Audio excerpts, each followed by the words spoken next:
Terdapat momen lucu terjadi saat tasyakuran pernikahan Kaisang Pangarep dan Erina Gudono yang berlangsung di Pendopo Puro Mangkunegaran pada Minggu 11 Desember 2022 malam.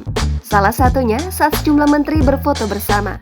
Dilansir dari Tribun Video, terlihat Menteri Keuangan Sri Mulyani tampak kebingungan karena tak ada tempat baginya berfoto. Sebenarnya, ia terlihat bakal berada di bagian samping, namun di situ Sri Mulyani menutupi yang lain.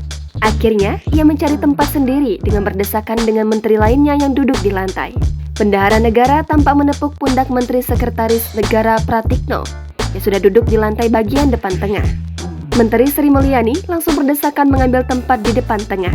Menko Marves, Luhut Binsar Panjaitan rela berdiri sebentar untuk memberi jalan Sri Mulyani. Tampak Sri Mulyani diapit Menteri Sekretaris Negara Pratikno dan Kepala Staf Kepresidenan Muldoko. Meski terlihat berdesakan dan berjubel, ketiganya justru tertawa. Barisan pertama itu hanya Sri Mulyani yang perempuan duduk di bagian tengah. Para menteri pun lantas berpose dan melambaikan tangan serta menunjukkan jari finger heart atau sarang hiyo.